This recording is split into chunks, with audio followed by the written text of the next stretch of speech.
There can be only one podcast, and may it be the Princess of the Universe. Hi, folks, I'm Matt.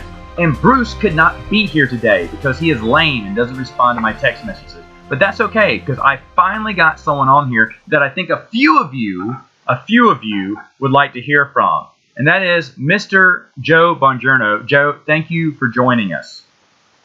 Thank you for having me. Oh, man. So if you don't know, Joe runs StarWarsTimeline.net. It's an excellent website where you can go and find a lot of unpublished EU, a lot of, hard to find, or EU that's, all the weird and obscure EU that you won't find anywhere else. He has been a good friend of mine for several years, and he holds the record for longest single conversation over a phone from me, because I think we talked for 8 friggin' hours, and it wasn't bad for me, but he's on East Coast time, and I know it was like 3 or 4 in the morning, but I got the evil eye from my wife the next morning. She had to check the phone records to make sure it was you and not someone else. That's great. But the thing is, though, and we've been sitting here, folks, before I started the podcast, we've been sitting here for like 28 minutes, and it just felt like we were just talking for 30 seconds. So that's how fun it is to talk to Joe. I wish all my listeners could experience the joy that I do when talking to Mr. Joe here. Well, thank you for saying that, Matt. Oh man, you're awesome. You are awesome. So are you. Much better than that Star Trek loving Rich Hanley. I'll tell you that. I love Rich too. Okay, so a few basic questions here. Tell everyone a little bit who you are, what you do, where your Star Wars background comes from, and how you grew up and get into the position that you're at right now. Wow, that's a loaded question. I know, really. Easy one. Well, I was goaded into seeing Star Wars when it first came out by a friend and neighbor, and the rest was history. My dad brought me home some old Marvel comics, and that really started the whole journey. The idea that, oh wow, this story continues. Oh, okay, give me more. Okay, you're talking about the Archie Goodwin original Marvel series, correct? Yeah. Roy Thomas, Archie Goodwin, Dave Michelini, Joe Duffy, that whole amazing run. And then of course the newspaper strips, which back in the day I used to try and cut out. So I was a bit obsessed even from an early age.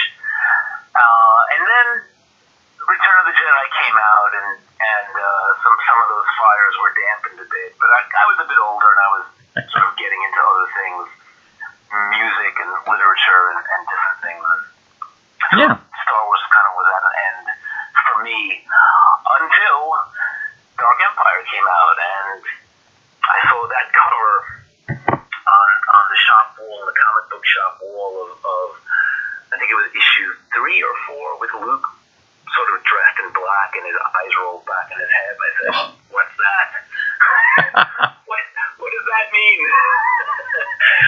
And it started up again from that point forward.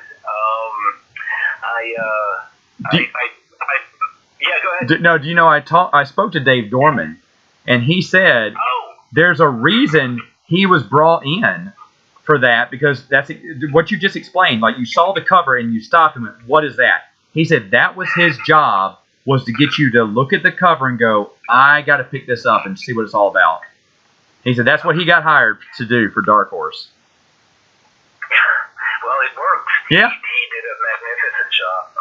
I didn't know it existed. I was in the shop looking for work at the time. I thought, comic book shop would be a fantastic place to work. I didn't get that job, but years later I got another comic book shop job that I managed for a while, which was great. But I saw that, I picked it up, got the rest of the issues, and said, "Is there more?" "Oh, there's a book series out by Timothy Don." "Oh, you kidding me?"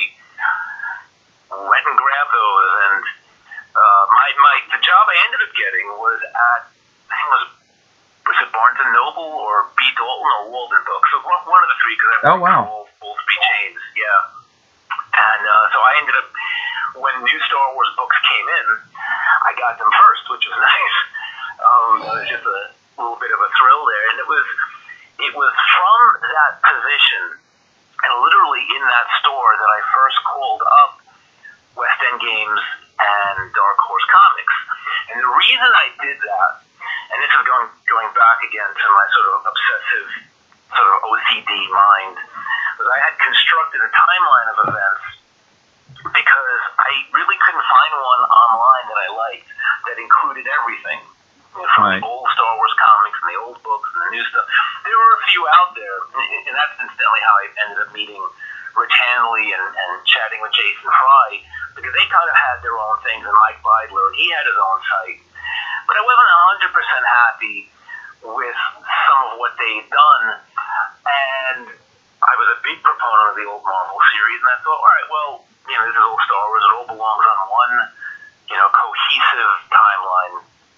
Let me call up these guys and let me see if they have something, that can help them, in terms of plotting future stories and to know what came before.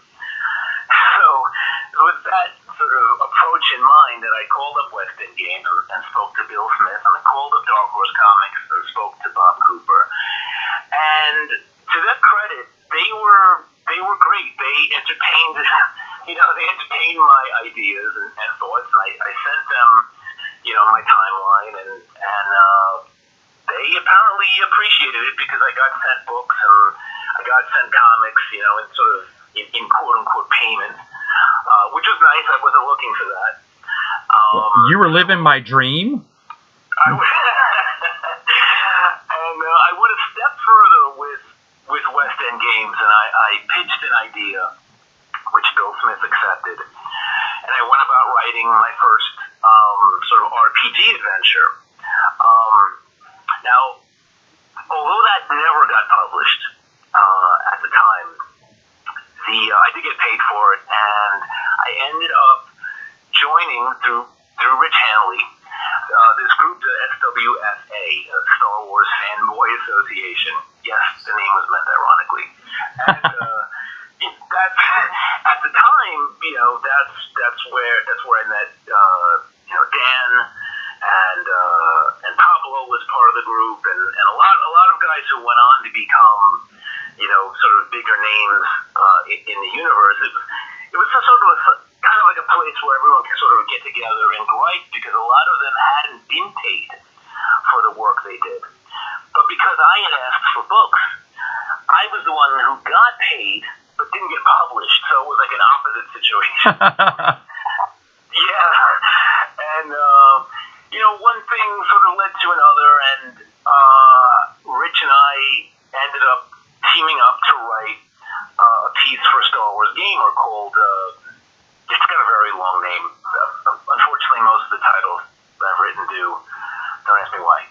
But it's basically with the Marvel aliens and University Canberra Guide to blah blah blah. I remember that. And something along those lines.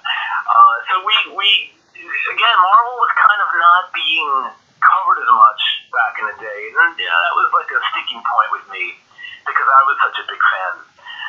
And I thought, well, all right, let's pitch this. Keep in mind, like, those issues hadn't yet been reprinted by Dark Horse. Dark Horse initially was sort of distancing themselves from that material. I don't know why, because it's so good. And then later on, kind of came around and said, oh, well, we want to reprint this. And of course, it was Eddie Vanderhagen and myself who supplied Dark Horse with all of that sort of rare material that they didn't have, particularly from the UK. Oh, wow. So they can get it out to the fans. So that was a cool thing to sort of be part of that. So Star Wars Gamer magazine went ahead and they published this piece on the Marvel aliens, and it turned out to be a hit, which was nice. And they asked us to, okay, what's next? So that was the inception of Cult Encounters, which was going to explore the various cults in the Star Wars universe.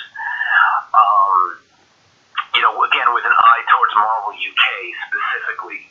Right. And then there was going to be a third piece to that, because of course in Star Wars everything goes in threes, which was going to be called Supernatural Encounters, which would explore the supernatural entities that we saw in the various EU stories, and again specifically focused on Marvel UK. And so the one thing sort of led to the other, but unfortunately things happened, and the latter two pieces never quite got published. And then a few years later, Hyperspace came around, and Pablo was working for Lucasfilm, and I contacted him and said, "Hey, I've got these pieces that never got published, and are you interested?"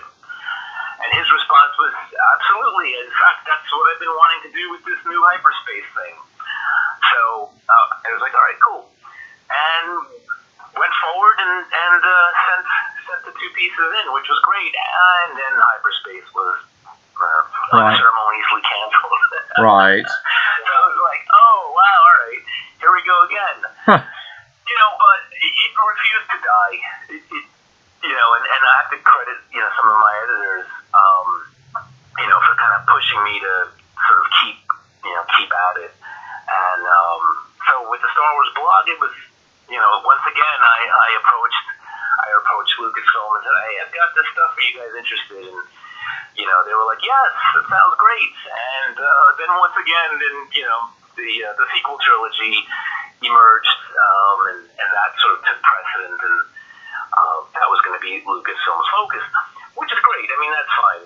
But at that point, it was like, all right, well, it's time I did something sort of on my own and just sort of got these out there, for people to read, those who are interested. I mean, the stories were licensed, they were approved. There was various versions of, particularly of supernatural encounters. The longest of which I'm still currently working on, which is the sort of the extended edition. I'm calling it. Some people call it the 5th edition. And I said, let me just put it out there because, as you noted in your intro, the website sort of features unpublished stories.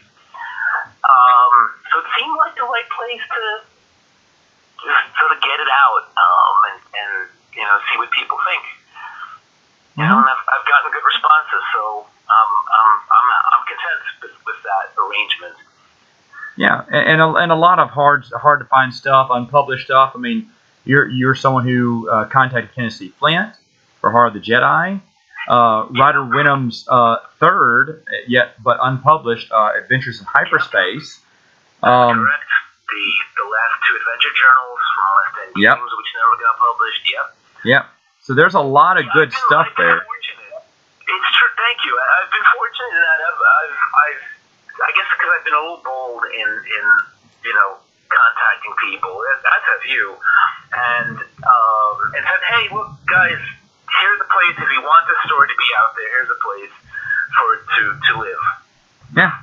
Ryder was on board with it, and Ken was totally on board with it. They were both very enthusiastic, about getting these stories out there. I mean, I thought Heart of the Jedi was gone, lost completely, which is what happens.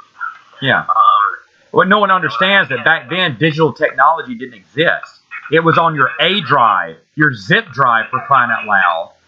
Yep, which is unfortunately how we lost John Whitman's, fairy tales. Short stories. Yeah. Oh. Yeah, I know. And Margaret Weiss's follow-up to Heart of the Jedi was also unfortunately lost over the years. Through old computers. Occasionally, though, you get lucky. Occasionally someone does manage to maintain a hard copy somewhere or a digital copy, and they can access it. And to me, that's like gold. That's like finding a treasure. Oh, definitely. Because these people take this time to write this thing, and it goes through the approvals process, and then for whatever reason, nothing happens with it. That's a more common story than people realize. And it's not anyone's. Oh no, go ahead. No, it's not anyone's. You're right. It's not anyone's. Fault per se. It's just. Yeah, they businesses like that. Yeah, they never knew that someone 20 years later was going to be knocking on their door, going, "Hey, we'd really like to hear what you wrote back then." Oh, really? I didn't think anyone cared. Or how did you even know that? That old story. It's funny because it just wasn't something that they thought people would be that like Ryder. I talked to him every once in a while. He sent me when I was talking to him about the Applejacks comic strip he wrote for the Applejack box. There were actually 2 drafts for that comic strip, and he sent me a rough draft of the first one that didn't get picked. You'll have to send that to me. I will have to send it to you because it's not much. It's not much, but when he sent it to me, I got the man giggles. I was like, "Ooh, what is this?" You know, and he was thinking, "Here's some trash," and I'm like, "Ooh, trash." You know, I mean, 'cause it was really cool. But yes, I will have to send that to you. I forgot about that. It's just, and all it is the 1 page, poorly drawn, because Ryder was drawing it out for the artist. The artist got to pick 1 of 2 comic strips. And it's just a little funny little one-shot comic strip from Applejack's that it didn't get approved. So, oh well, but here's the first draft. I was like, wait, there was another? When you're a fan, like when you're like a serious fan, and nothing against those who aren't, you know, that's cool too. But when you're a serious fan and you have this passion for these things, it's very exciting to discover alternate versions and unpublished stories and lost stories, and you know, because you just love it. It's like you can't get enough of it. No, that's what we live for. It's something that's rare. What's that? It's something we live for, and you actually convinced. And bravo to you, because for a couple of years, I know I was working on them and you were working on them, but Rich was sitting on a story with Charlene Newcomb. Their Star Wars Adventure Journal sequel to, I can't remember the name right now. Crimson Bounty.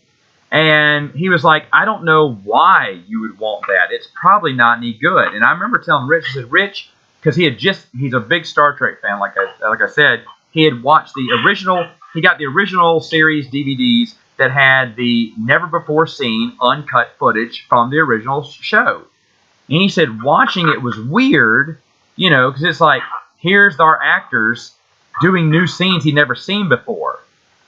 But at the same time, it wasn't that great. But I said, yeah, was it great? He went, well, no. I said, but were you super interested? He's like, oh, that's the reason I bought the DVD. I went, well, that's how I feel when you say, yeah, I'm sitting on this sequel story, but it's not that good. I don't care.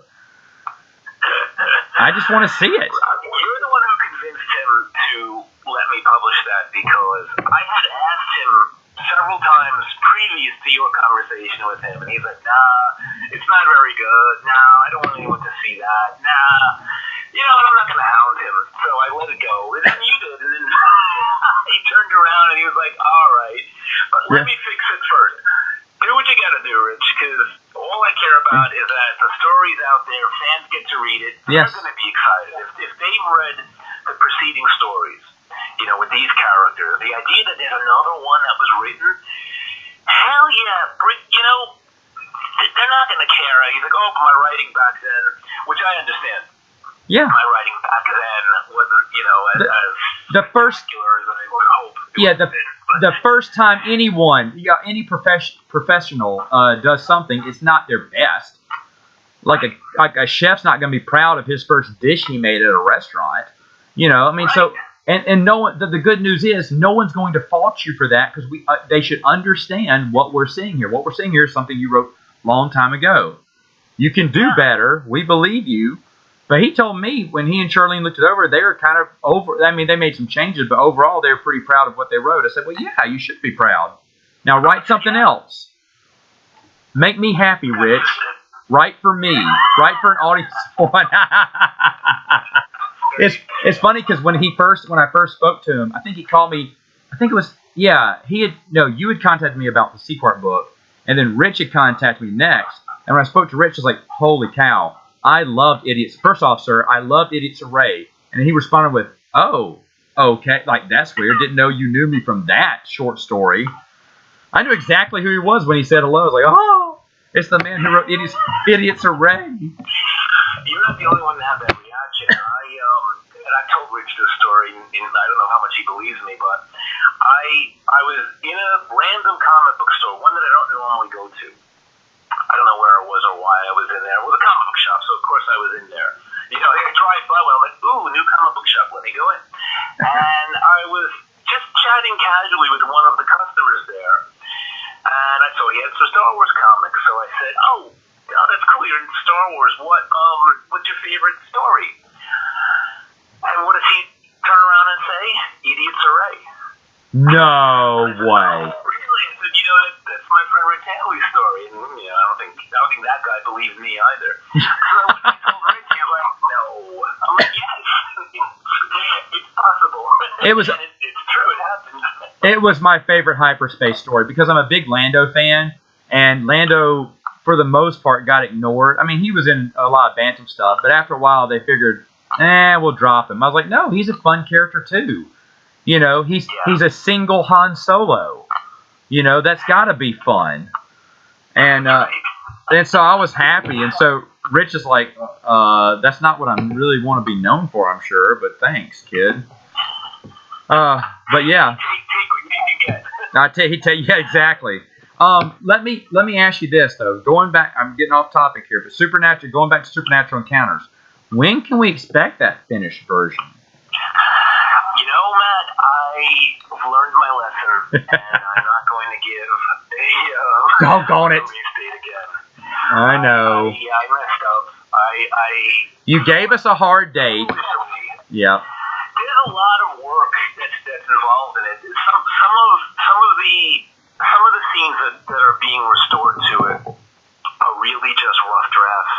Kind of like how Rich felt about the story that we were just talking about. They were rough drafts.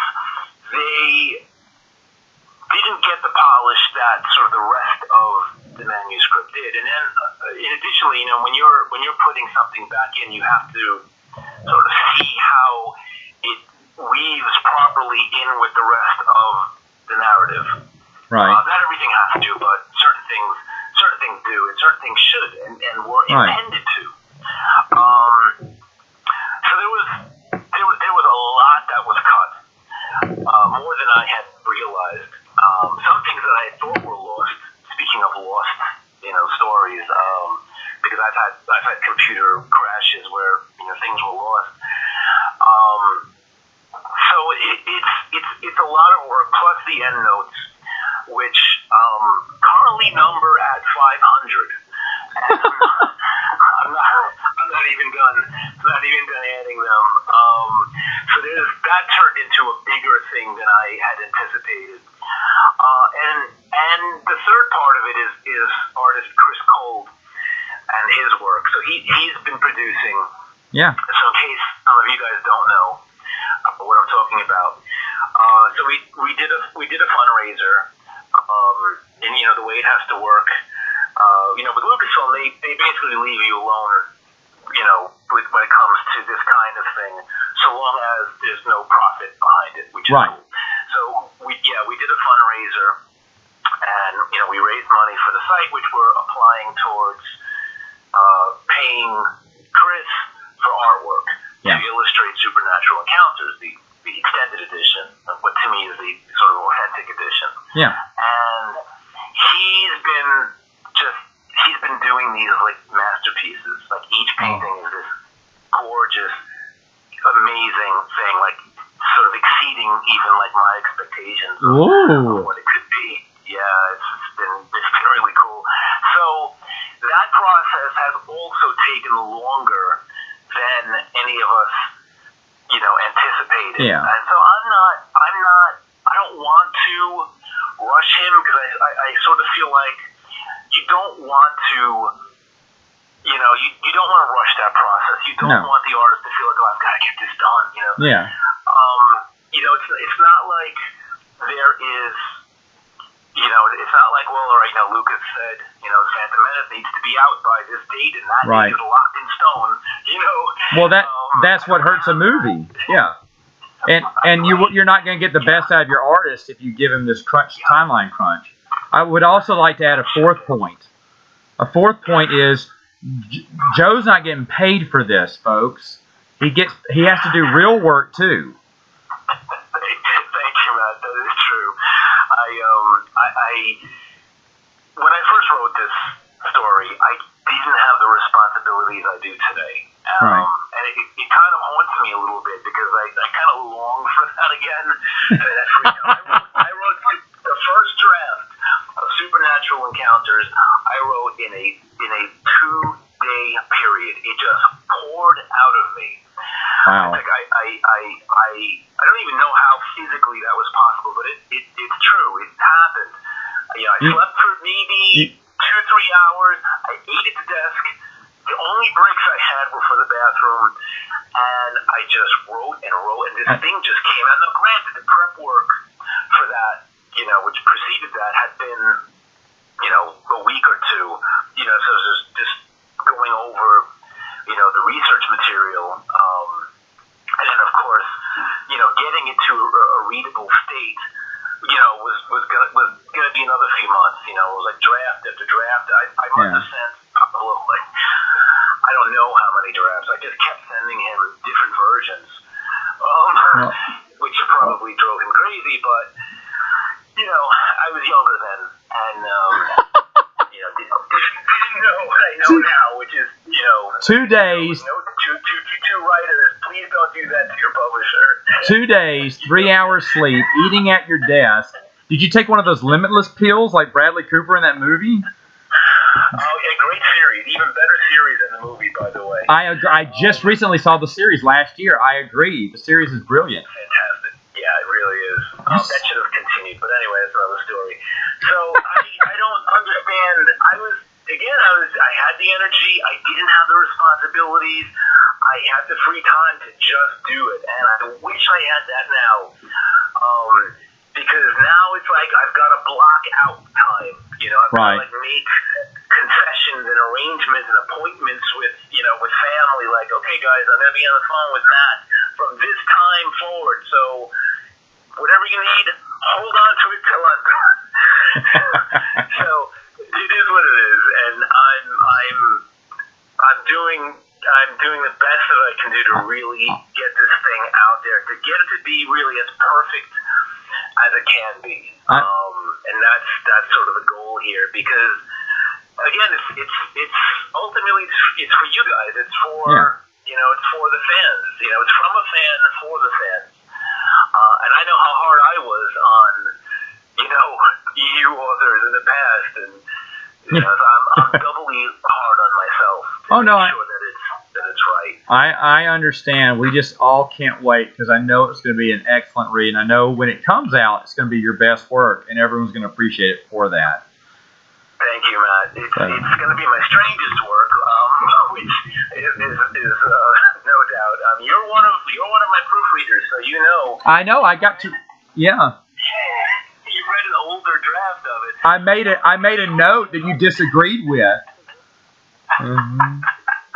I didn't like one of the. I thought the character was different. You argued with. This is the other thing. I want to talk about this. You can't argue with Joe, not because he's bullheaded or strong-willed. It's just because he's super smart, and he can take any argument and use it against you. And you're just a great debater too, but also he knows his stuff, even if you don't want to hear it. I can't remember do you remember my note? I'll talk about my note that I gave you later on when we get off the air. But the thing is, though. I think I actually took your advice, though. If I recall. Oh, you did? Okay, all right. Okay, then. Good. I went back and looked at it and said, oh, you know what? I think he's got a point there. Let me just do this. That makes me happy. And it was better. That makes me happy. But the thing is, there's another one. This is what we're going to get at. Okay, everyone who asked me on my channel, Matt, do you believe in mixing canon?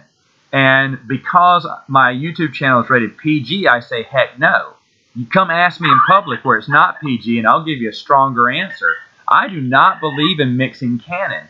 He-Man does not get to play with G.I. Joe either at my house. So I'm just saying, I just don't mix canons. Now, there's someone else on this podcast, I won't say who, that likes to try to do that and likes to say, well, Matt, if you took out, and we've had this talk just about every time a book comes out, not every book, but a few books. Well, Matt, you know, if you just took out the chapters of this, it actually fits perfectly. Joe, I don't want to hear that. Well, Matt, if you just tweak it, if you say this, then it actually can fit. No, I don't want it. I don't want it to. Well, you have to eliminate that chapter. Yeah, if you just eliminate just like 2 paragraphs, then it fits perfectly. I know that, Joe, but I don't want it to. And one of the ones that, this is one of the most brilliant discussions you had, that you said, well, you know, both can exist. in the same galaxy, right? And I was like, shut up. I don't want to hear this. You know, I was like, this is garbage. Get out of here. And you said, no, no, no. And you were explaining how the Disney universe and the expanded universe can all exist all at once. And where did you point to? I pointed to Splendid App. And for readers who don't know what the hell that is, I point you towards the Alan Moore Star Wars stories from Marvel UK. Yep. And you have these 4 characters. I guess you could call them sort of demigods or just very powerful entities who could shape matter. And Splendid App could shape time. So, and as well as matter. So you have an entity now that can literally create a universe, and essentially that's what he potentially does in Supernatural Encounters. Right. And I'm very cagey about that because I don't like to be dogmatic. I want readers to come away with their own interpretations and have their own ideas about things and play with it. You know, so I don't want to definitively say, oh yeah, you know, Matt, he created the blah, blah, blah. It's more like the potential is there for that to have happened. And there's a deleted scene that's now back in, which goes even a bit of a step further. Again, readers who don't want that, like yourself, can discount it and say, oh, it means something else. But for fans who do want that, it's there. It's there now a bit even more solidly than before. The possibility. And that's what a lot of it is. I mean, look, Lucas was pretty much the authority on Star Wars, and he did an E.T. crossover. So he was the first of, well, not the first, but he was, you know, one of many contributors to Star Wars who did various crossovers with different universes. Well, as a caveat, I want to remind my listeners, if you ever throw this argument on my face, back in my face, I'm going to say, stop standing on Joe's shoulders and get your own creativity. When the conversation, I said, Joe, they can't exist in the same timeline. You said, well, do you remember Alan Moore's? And I started getting this sick feeling in my stomach because I knew where you're going. And you said, Splendid App. And I said, forget you, Joe. But in real life, I may have said something else because I knew exactly where he's coming from, and I don't like that, and I didn't want to hear it. But if you hear him talking, listeners, this is making sense. Everyone's going, oh, you just made 1 billion people happy who love mixing canon. I'm going to hear this argument forever, but please, go on and destroy my world. I welcome those people too. We have a One Canon page. I don't recall what it's called, but Matt can post a link to it below. Yeah. But basically, the idea behind it is what post 2013 story can reasonably fit into the EU. And while we have the EU as sort of the higher tier, so to speak, meaning that if there's an element in a story that doesn't quite fit, that element is the one that has to be changed, not the other way around. But that's the general idea, is to say, all right, let's put aside the quote unquote politics of all of this, who published it, and whether Disney's involved or whatever. Let's just look at it from a pure story perspective. What can fit?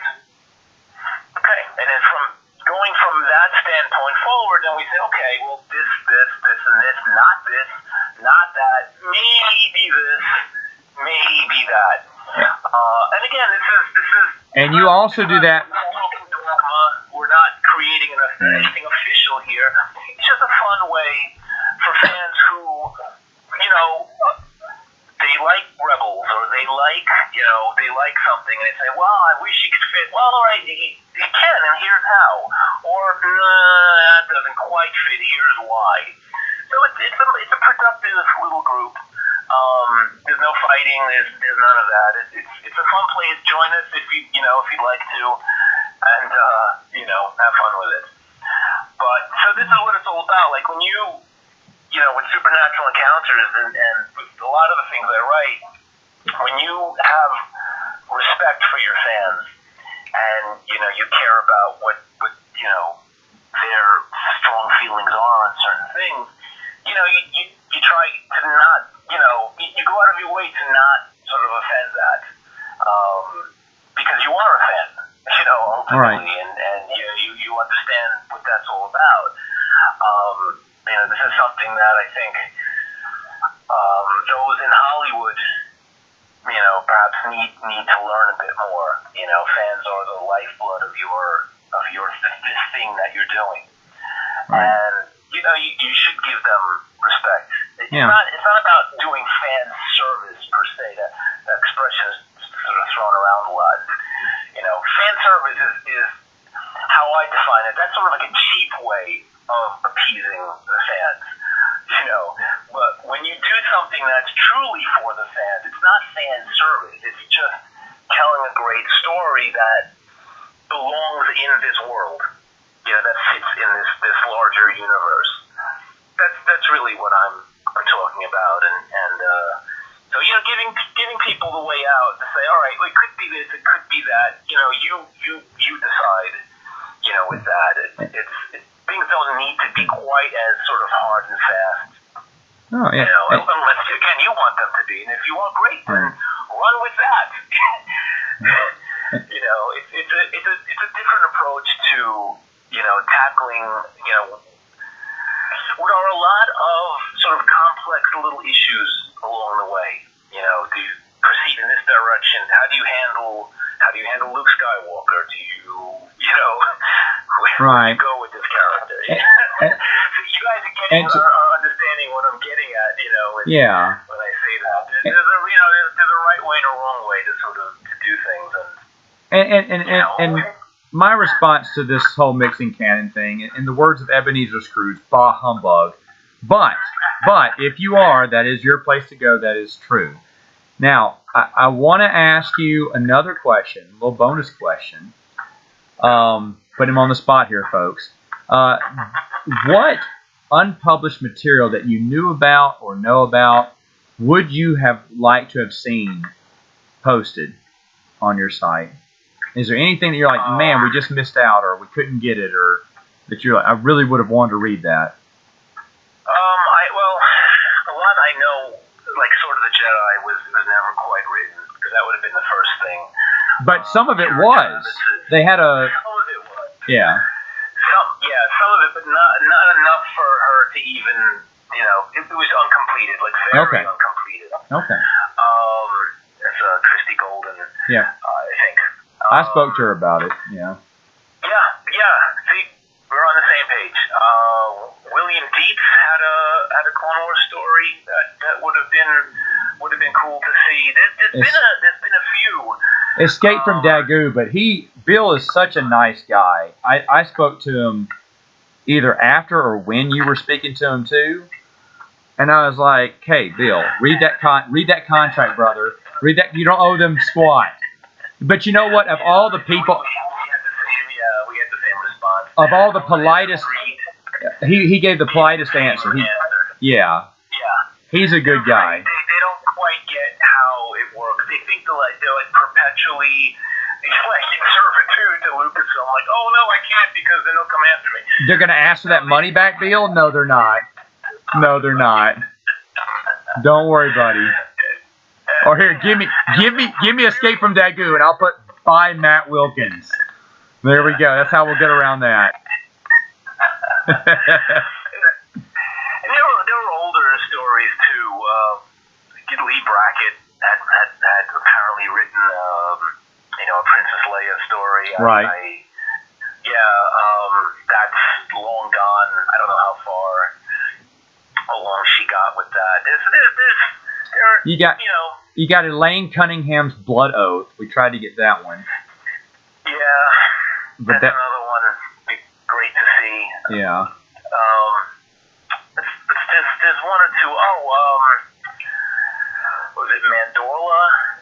Were they calling it the Tales of the Jedi? Nomi Sunrider story. Oh, right. Remember that? Yeah. Oh, I totally forgot about that one. Yeah. That would have been great to have a novel set in that time period. Oh, yeah. Again, I don't know how far along. I've had trouble contacting that author or getting through to him, though I've tried. So if anybody out there knows, I'm not forgetting the author's name, but you can post it below. Once we look it up.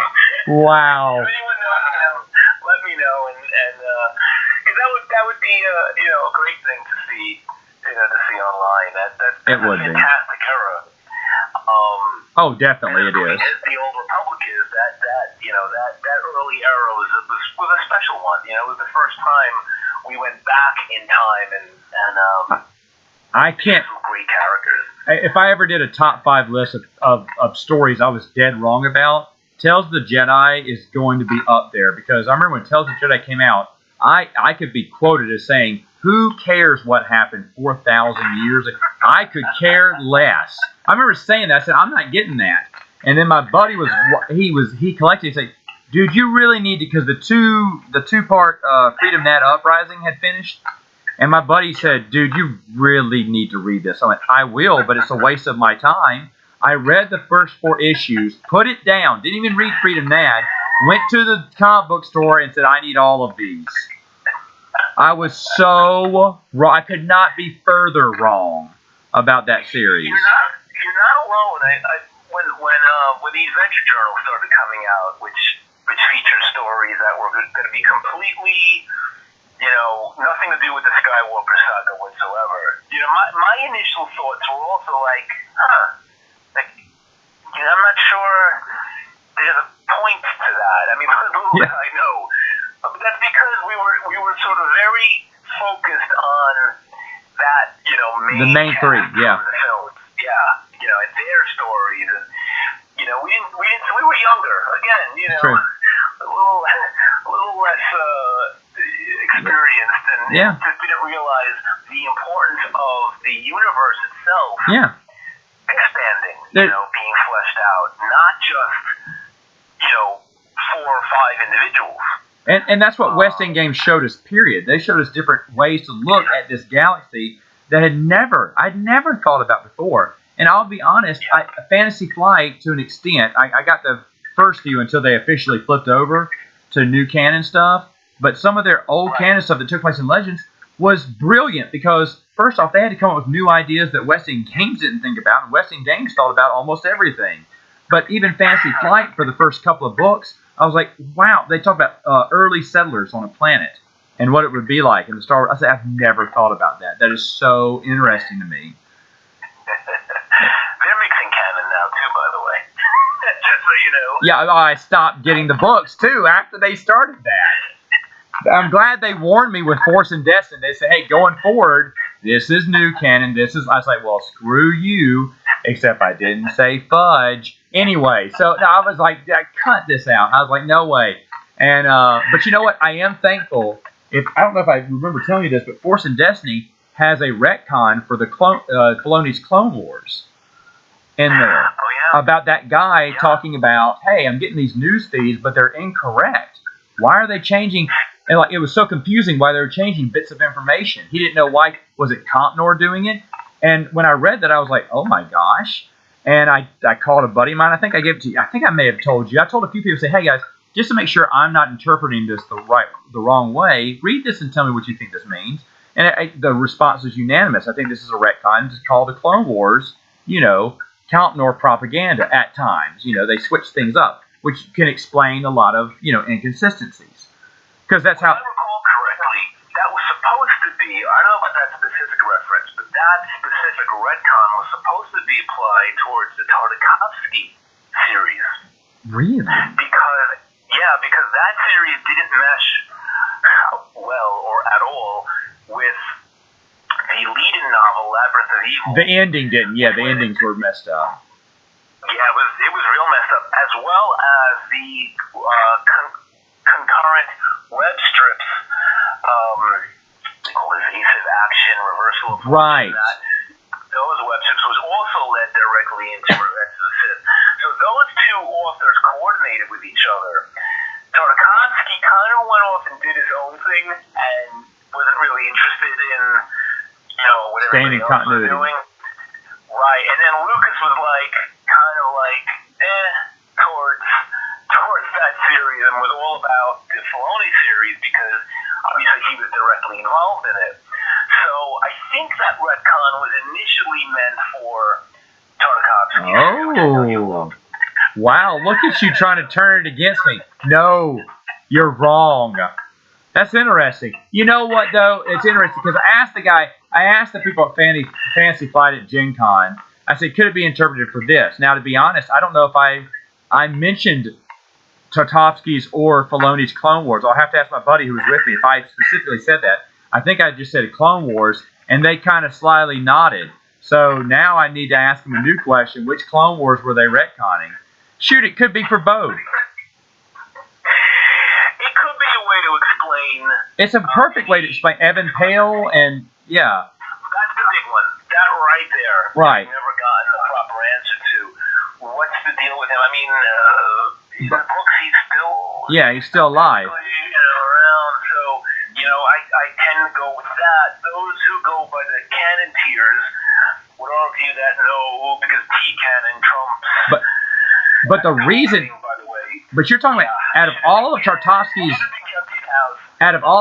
Clone Wars, the only contradiction is that last episode, and is the ending of that last episode, because it ended differently. But besides that, everything else fits in the continuity. Now look at me trying to mix canon. But then you got the Clone Wars with Dave Filoni, which started off as one of those old Republic reels, those wartime reels you'd watch before a movie started. That's kind of how they all start. So you're watching a update on what's going on, war on Camino, blah, blah, blah, blah, blah. And that's how they start off. So those are already news feeds, and that's what made sense to me that, hey, why are these news feeds telling slightly incorrect information? Which means because remember... If that was the case, Ahsoka's defection from the Jedi wouldn't have come out the way it did. It would have been propagandized to keep the Jedi in a positive light. There you go. But maybe Ahsoka never existed. That would make me even happier. But there's too many comic books and stuff for that to happen. So, if you think I'm bad, you should speak to my editors, Edward Dodd and Ryan Shepard. Those guys are like me, but better. Smarter, faster. Wait, they're a T2000 model? That's right. I'm talking to the T1000 here. Okay. They keep my head spinning. I am constantly on my toes with those two because I'm like, wait, what? Huh? Oh, I missed that. Oh, I forgot that. Oh. Oh my gosh. Yeah. Well, I apply it to that, Joe, and that what helps me sleep at night. So we're going to keep it that way. But I mean, to be honest, those are newsreels. The whole series is one giant newsreel. So yeah, they changed up a few things. I mean, I know they wrote that piece. Well, they wrote that piece about, listen to you. Such a smart ass. Makes you happy. Wow. Joe just patted me to bed, gave me a drink of water, and said, all right, good night. All right. But I okay. So anyway, that's how I see it, because Leland Chee actually, people get this one all the time for me. They say, well, Matt, what about Mandalore? They already wrote an article that solved that problem. They talked about new Mandalore and old Mandalore and how the Mandalorians trying to change their history. That's already been retconned. And I remember Leland Chee in the forums way back in the day when StarWars.com loved its fans. Leland Chee was talking to us in the forum saying, hey, don't worry, guys. When Clone Wars finishes up, we'll find a way to put everything in C canon, like we always do. And it was like, no worries. And so, because we kept saying, what if you'd watch an episode, and if anything conflicted, me and a bunch of other people who had nothing better to do with our time, I should mention I was single back then. This would make a lot more sense to people.